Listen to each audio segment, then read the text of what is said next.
Monika pregnant ಅಲ್ಲ ಅನ್ನೋಂಥ ವಿಷಯ ಚಂಚಲ ಮತ್ತು ಅನಿಕೇತ್ಗೆ ಗೊತ್ತಾಯ್ತಾ? Hello everyone, welcome back to my YouTube channel. ಇವತ್ತಿನ ಗೌರಿ ಕಲ್ಯಾಣ ಸೀರಿಯಲಲ್ಲಿ ಇವತ್ತಿನ ಎಪಿಸೋಡಲ್ಲಿ ಏನೇನೆಲ್ಲ ಆಯಿತು ಅಂತ ನಿಮಗೆ ಕಂಪ್ಲೀಟಾಗಿ ಡೀಟೇಲ್ಸ್ ಬೇಕಂದರೆ ಈ ವಿಡಿಯೋನ ಫಸ್ಟಿಂದ ಕೊನೆವರೆಗೂ ನೋಡಿ.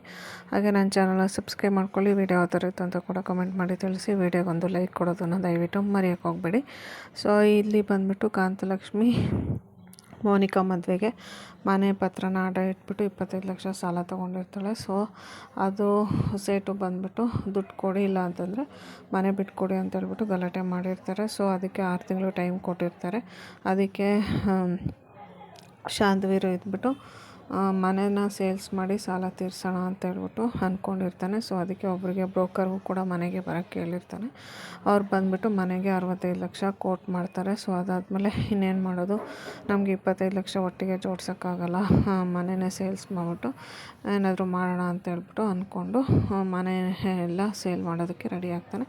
ಸೊ ಅದಾದಮೇಲೆ ಇನ್ನೇನು ಮನೆ ಸೇಲ್ ಮಾಡಬೇಕು, ಈ ಮನೆ ಋಣ ನಮಗೆ ತೀರ್ತು ಅಂತ ಹೇಳ್ಬಿಟ್ಟು ತುಂಬಾ ಫೀಲ್ ಮಾಡಿಕೊಂಡು ಮನೇನ ನೋಡ್ತಾ ಇರ್ತಾನೆ. ಮನೆಯಲ್ಲಿರೋ ಗೋಡೆ ಮತ್ತು ಕಂಬ ಎಲ್ಲ ಅದ್ರ ಜೊತೆ ಇರೋಂಥ ಅಟ್ಯಾಚ್ಮೆಂಟು ಎಲ್ಲನೂ ನೋಡಿಬಿಟ್ಟು ತುಂಬಾ ಫೀಲ್ ಮಾಡ್ಕೋತಾ ಇರ್ತಾನೆ. ನನಗೆ ಈ ಮನೆಯಲ್ಲಿ ಇದೇ ಋಣ ತೀರ್ತು, ಈ ಮನೆ ಋಣ ಇನ್ನು ಮುಂದೆ ಈ ಮನೇಲಿ ನಾವು ಇರೋಕ್ಕಾಗೋದಿಲ್ಲ ಅಂತ ಹೇಳ್ಬಿಟ್ಟು ತುಂಬಾ ಫೀಲ್ ಮಾಡಿಕೊಂಡು ತುಂಬಾ ಬೇಜಾರು ಮಾಡಿಕೊಂಡು ಎಲ್ಲನೂ ನೋಡ್ತಾ ಇರ್ತಾನೆ. ಅದನ್ನು ಕಾಂತಲಕ್ಷ್ಮಿ ನೋಡ್ಬಿಟ್ಟು ಅವಳಿಗೆ ತುಂಬಾ ಬೇಜಾರಾಗುತ್ತೆ. ಆಮೇಲೆ ಬಂದುಬಿಟ್ಟು ಕೇಳ್ತಾಳೆ, ನಮಗೆ ಮನೆ ಮಾರೋದು ಬಿಟ್ಟರೆ ಬೇರೆ ಆಪ್ಷನ್ ಇಲ್ವಾ ಅಂತ ಹೇಳ್ಬಿಟ್ಟು.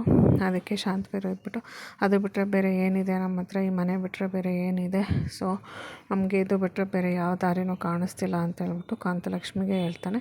ಸೊ ಆಗ ಕಾಂತಲಕ್ಷ್ಮಿ ಅನ್ಕೋತಾಳೆ ಬೇರೆ ಏನಾದರೂ ದಾರಿ ಹುಡುಕಬೇಕು ಅಂತ ಹೇಳ್ಬಿಟ್ಟು. ಸೊ ಅದಾದಮೇಲೆ ಇಲ್ಲಿ ಗೌರಿ ಬಂದುಬಿಟ್ಟು ಮಿಡಲ್ ಕ್ಲಾಸು ಪ್ರಾಜೆಕ್ಟಿಗೆ ಡಿಸೈನ್ನ ರೆಡಿ ಮಾಡಿಬಿಟ್ಟು ತೊಗೊಂಬಂದು ವಿವೇಕ್ ಕೈಲಿ ಕೊಡ್ತಾಳೆ. ವಿವೇಕ್ ನೋಡ್ಬಿಟ್ಟು ತುಂಬಾ ಇಷ್ಟ ಆಗೋಗ್ಬಿಡುತ್ತೆ, ಸೂಪರಾಗಿದೆ ಡಿಸೈನು ಅಂತ ಹೇಳ್ಬಿಟ್ಟು ಹೇಳ್ತಾನೆ. ಸೊ ಅದಾದಮೇಲೆ ಥ್ಯಾಂಕ್ ಯು ಅಂತ ಹೇಳ್ಬಿಟ್ಟು ಗೌರಿಗೆ ಹೇಳ್ತಾನೆ.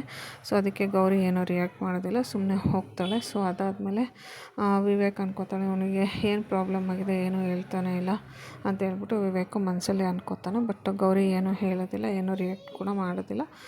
ಡಿಸೈನ್ನ ಅವನ ಕೈಲಿ ಕೊಟ್ಬಿಟ್ಟು ಸುಮ್ಮನೆ ಹೋಗ್ಬಿಟ್ಟು ನಿಂತ್ಕೊಂಡಿರ್ತಾಳೆ. ಸೊ ಅದಾದಮೇಲೆ ವಿವೇಕ್ ಇದ್ಬಿಟ್ಟು ಗೌರಿಗೆ ಒಂದಷ್ಟು ದುಡ್ಡನ್ನು ತೊಗೊಂಬಂದು ಕೊಡೋದಕ್ಕೆ ಹೋಗ್ತಾನೆ. ಅದಕ್ಕೆ ಗೌರಿ ಏನಕ್ಕೆ ಇದು ಅಂತ ಕೇಳ್ತಾಳೆ. ನನಗೆ ಫ್ರೀಯಾಗಿ ಕೆಲಸ ಮಾಡಿಸ್ಕೊಳೋಕ್ಕೆ ಇಷ್ಟ ಇಲ್ಲ ಅಂತ ಹೇಳ್ಬಿಟ್ಟು ಹೇಳ್ತಾನೆ. ಸೊ ಅದಕ್ಕೆ ನಾನು ನಿಮ್ಮ ಹೆಂಡ್ತಿ, ನನ್ನ ಕರ್ತವ್ಯ ನಾನು ಮಾಡಿದ್ದೀನಿ ಅಂತಾಳೆ. ಹೆಂಡ್ತಿ ಬೇರೆ ಇದು ಬೇರೆ, ನೀನು ದುಡ್ಡು ತೊಗೋ ಅಂತ ಹೇಳ್ಬಿಟ್ಟು ವಿವೇಕು ಗೌರಿಗೆ ತುಂಬಾ ಫೋರ್ಸ್ ಮಾಡ್ತಾನೆ. ಆದರೆ ಗೌರಿ ದುಡ್ಡು ತೊಗೊಳೋದಕ್ಕೆ ಇನ್ಲೆಟ್ ಹೊಡಿತಾಳೆ. ಸೊ ಅದಾದಮೇಲೆ ಒಂದಷ್ಟು ಅವರಿಬ್ಬರ ನಡುವೆ ಡಿಸ್ಕಷನ್ ನಡೆಯುತ್ತೆ. ಸೊ ಗೌರಿ ಏನಕ್ಕೆ ದುಡ್ಡು ಕೊಡ್ತಾಯಿದ್ದಾರೆ ಹಾಗೆ ಹೀಗೆ ಅಂತೆಲ್ಲ ತುಂಬ ಕ್ವಶನ್ ಮಾಡ್ತಾಳೆ. ಅದಕ್ಕೆ ಹಾಗಾದರೆ ನನಗೆ ಡಿಸೈನ್ ಬೇಡ, ನೀನೇ ಇಟ್ಕೋ ಅಂತ ಹೇಳ್ಬಿಟ್ಟು ಹೇಳ್ತಾನೆ. ಫ್ರೀಯಾಗಿ ಕೆಲಸ ಮಾಡಿಸ್ಕೊಳೋಕ್ಕೆ ನನಗಿಷ್ಟ ಇಲ್ಲ. ಸೊ ನೀನು ಮಾಡೋ ಕೆಲಸಕ್ಕೆ ಅದಕ್ಕೆ ತಕ್ಕ ಪ್ರತಿಫಲ ಕೊಡೋದು ನನ್ನ ಕರ್ತವ್ಯ ಅಂತ ಹೇಳ್ಬಿಟ್ಟು ವಿವೇಕ್ ಹೇಳೋದಕ್ಕೆ ಸ್ಟಾರ್ಟ್ ಮಾಡ್ತಾನೆ.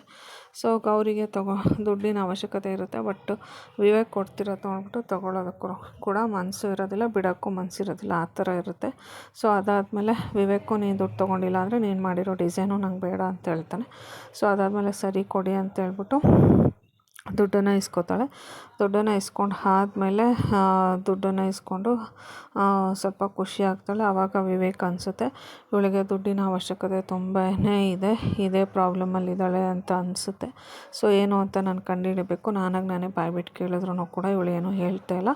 ಸೊ ಇವಳಿಗೆ ದುಡ್ಡಿನ ಅವಶ್ಯಕತೆ ತುಂಬ ಇದೆ, ಏನು ಪ್ರಾಬ್ಲಮಲ್ಲಿದ್ದಾಳೋ ಏನೋ ಅದನ್ನು ಕಂಡುಹಿಡಿಯಲೇಬೇಕು ಅಂತ ಅಂದ್ಕೊಂಡು ಗೌರಿನ ನೋಡಿಕೊಂಡು ನಿಂತಿರ್ತಾನೆ. ಆಮೇಲೆ ಮನಸ್ಸಲ್ಲಿ ಅದೇ ಥರ ಯೋಚನೆ ಮಾಡ್ತಿರ್ತಾನೆ. ಸೊ ಇವಳಿಗೆ ಇರೋ ಸಮಸ್ಯೆನ ನಾನು ಕಂಡುಹಿಡಿಯಲೇಬೇಕು ಅಂತ ಹೇಳ್ಬಿಟ್ಟು ಆಮೇಲೆ ಗೌರಿ ವಿವೇಕ್ ಆ ಕಡೆ ಹೋದ್ಮೇಲೆ ಅಂದ್ಕೋತಾಳೆ, ದೇವರಿಲ್ಲ ಅಂತ ಅನ್ಕೋತಾ ಇದ್ದೆ, ದೇವರು ನನ್ನ ಗಂಡನ ರೂಪದಲ್ಲಿ ಬಂದುಬಿಟ್ಟು ನನಗೆ ಇರೋ ಸಮಸ್ಯೆಗೆ ಅಟ್ಲೀಸ್ಟ್ ಒಂದಷ್ಟು ಪರಿಹಾರ ಆದರೂ ಸಿಕ್ತು, ದೇವರಿದ್ದಾನೆ ಅಂತ ಅನ್ನೋದು ಇದಕ್ಕೇನೆ ಅಂತ ಹೇಳ್ಬಿಟ್ಟು ಮನಸ್ಸಲ್ಲಿ ಅಂದ್ಕೋತಾಳೆ. ಇದನ್ನು ಆದಷ್ಟು ಬೇಗ ನಮ್ಮ ಅಪ್ಪ ಅಮ್ಮನಿಗೆ ತಲುಪಿಸ್ಬೇಕು ಅವರಿಗೆ ಬಡ್ಡಿ ದುಡ್ಡು ಕಟ್ಟೋಕ್ಕಾದರೂ ನಾನು ಹೆಲ್ಪ್ ಮಾಡಬೇಕು ಅಂತ ಅಂದ್ಕೊಂಡು ಆ ದುಡ್ಡನ್ನು ನೋಡ್ತಾ ಇರ್ತಾಳೆ. ಸೊ ಈ ಕಡೆ ಬಂದುಬಿಟ್ಟು ಮೋನಿಕಾ ರೂಮಲ್ಲಿ ಮ್ಯಾಗ್ಝಿನ್ ಓದ್ಕೊಂಡು ಕೂತಿರ್ತಾಳೆ. So full ಖುಷಿಯಾಗಿರ್ತಾಳೆ. ಅದಾದಮೇಲೆ ಮ್ಯಾಗ್ಝಿನ್ ಓದ್ಕೊಂಡು ಕೂತ್ಕೊಂಡಿರ್ಬೇಕಾದ್ರೆ ಅವಳಿಗೆ ಸಡನ್ನಾಗಿ ಹೊಟ್ಟೆ ನೋವು ಬಂದುಬಿಟ್ಟಿರುತ್ತೆ. ಸೊ ಅವಳು ಮನೆಯವರೆಲ್ರಿಗೂ ಪ್ರೆಗ್ನೆಂಟ್ ಅಂತ ಹೇಳಿರ್ತಾಳೆ. ಬಟ್ ಅವಳಿಗೆ ಪೀರಿಯಡ್ಸ್ ಆಗೋದನ್ನು ಯಾರಿಗೂ ಗೊತ್ತಿರೋದಿಲ್ಲ, ಪ್ರೆಗ್ನೆಂಟ್ ಅಂತ ಅಂದ್ಕೊಂಡು ಎಲ್ಲರೂ ಸುಮ್ಮನೆ ಆಗಿಬಿಟ್ಟಿರ್ತಾಳೆ.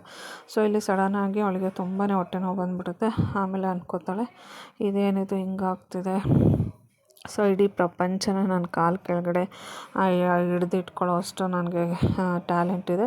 ಬಟ್ ಈ ಪೀರಿಯಡ್ಸ್, ಈ ಹೊಟ್ಟೆ ನೋವು ಇದರಿಂದ ತಪ್ಪಿಸ್ಕೊಳ್ಳೋಕ್ಕೆ ನನಗೆ ಬಯಾಲಜಿಕಲ್ ಸೈಕಾಲಜಿಯಿಂದ ತಪ್ಪಿಸ್ಕೊಳ್ಳೋಕ್ಕೆ ಆಗ್ತಾಯಿಲ್ಲ. ಪ್ರತಿ ತಿಂಗಳು ಈ ನೋವನ್ನು ನಾನು ಅನುಭವಿಸ್ಬೇಕಾ ಅಂತ ಹೇಳ್ಬಿಟ್ಟು ಅನ್ಕೋತಾ ಇರ್ತಾಳೆ.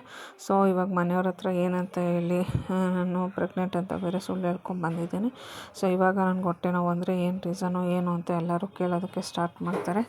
ಸೊ ಏನಾದರೂ ಮಾಡಿಬಿಟ್ಟು ಇದರಿಂದ ಬಚಾವಾಗಬೇಕು, ಯಾರಿಗೂ ಗೊತ್ತಾಗದೇ ಇರೋ ಥರ ಇದನ್ನು ಮೇಂಟೈನ್ ಮಾಡಬೇಕು ಅಂತ ಅಂದ್ಕೊಂಡು ಮೋನಿಕಾ ಮನಸ್ಸಲ್ಲೇ ಅನ್ಕೋತಾ ಇರ್ತಾಳೆ. ಸೊ ಅದಾದಮೇಲೆ ಕೂತ್ಕೊಂಡು, ಸೊ ನಾನು ಹೀಗೆ ಇದ್ದರೆ ಆಗೋಲ್ಲ, ಟ್ಯಾಬ್ಲೆಟ್ ತರಿಸ್ಕೋಬೇಕು, ಟ್ಯಾಬ್ಲೆಟ್ ತರಿಸ್ಕೊಂಡು ಟ್ಯಾಬ್ಲೆಟ್ ತಿಂದ್ಬಿಟ್ಟು ಆನಂತರ ಆರಾಮಾಗಿ ಆಗ್ತೀನಿ, ಆಮೇಲೆ ಹೆಂಗೋ ಮ್ಯಾನೇಜ್ ಮಾಡ್ಬೋದು ಅಂತ ಅಂದ್ಕೊಂಡು ಟ್ಯಾಬ್ಲೆಟನ್ನು ಆರ್ಡ್ರ್ ಮಾಡಿ ಆನ್ಲೈನಲ್ಲಿ ಆರ್ಡ್ರ್ ಮಾಡ್ತಾಳೆ.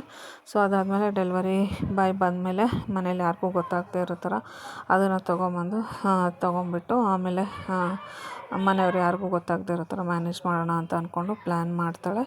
ಸೊ ಮೋನಿಕಾ ಟ್ಯಾಬ್ಲೆಟ್ನ ಆರ್ಡ್ರ್ ಮಾಡಿದಾಳೆ. ಡೆಲಿವರಿ ಬಾಯ್ ಬಂದು ಆರ್ಡ್ರನ್ನ ಫುಲ್ಫಿಲ್ ಮಾಡಬೇಕು. ಸೊ ಟ್ಯಾಬ್ಲೆಟನ್ನು ತೊಗೋಬೇಕಾದ್ರೆ ಮನೆಯವ್ರ ಕೈಲಿ ಸಿಕ್ಕಾಕ್ಕೊಳ್ಳೋದಿಲ್ವ, ಚಂಚಲ ಮತ್ತು ಅನಿಕೇತ್ಗೆ ಅವಳು ಸುಳ್ಳು ಹೇಳಿರೋಂಥ ವಿಷಯ ಗೊತ್ತಾಗಲ್ವ ಅಂತ ನಿಮಗೆ ಕಂಪ್ಲೀಟಾಗಿ ಡೀಟೇಲ್ಸ್ ಬೇಕಂತಂದರೆ ನೆಕ್ಸ್ಟ್ ಎಪಿಸೋಡ್ವರೆಗೂ ವೆಯ್ಟ್ ಮಾಡಬೇಕಾಗುತ್ತೆ.